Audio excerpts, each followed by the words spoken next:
I decided one day to start doing research about the issue of genocide more broadly. I became interested in newspaper articles saying Christians were fleeing genocide in Iraq.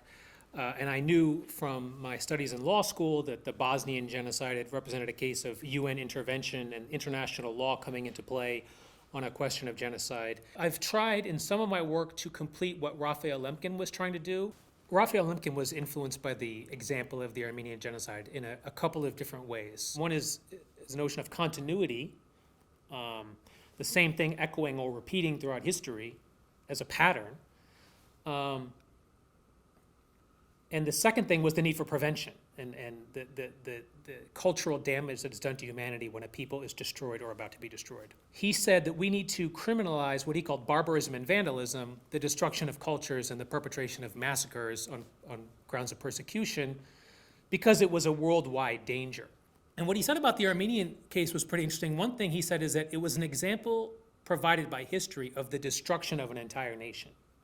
So when we talk about intent to destroy in the Genocide Convention, that was his example. And what makes the Armenian genocide a template for a modern genocide is the fact of a nation state desiring a degree of ethnic or religious homogeneity and then massacring or deporting en masse the member of a minority that is deemed to be a threat to that homogenization.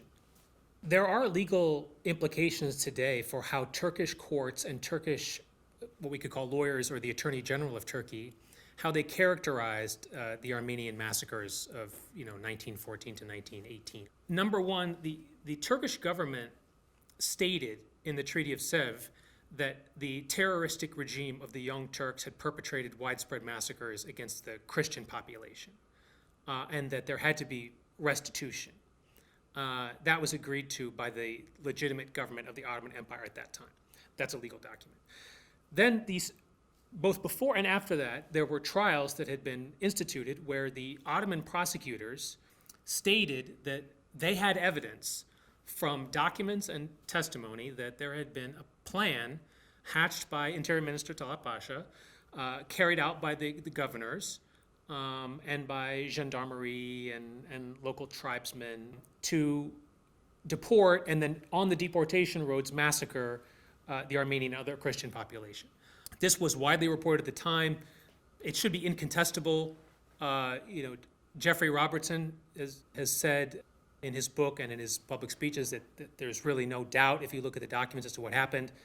There was a recent report by a scholar who has access to the Vatican archives. They received reports from the Vatican's priests and prelates and so forth.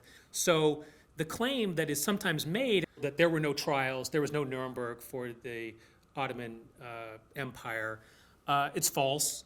There were trials, there were executions, there were death sentences, there was testimony, there was documentary evidence. And in neither case, the Holocaust nor the Armenian Genocide, was the Genocide Convention in effect. It didn't enter into force until 1951. And both cases were cited by the drafters as why we needed it.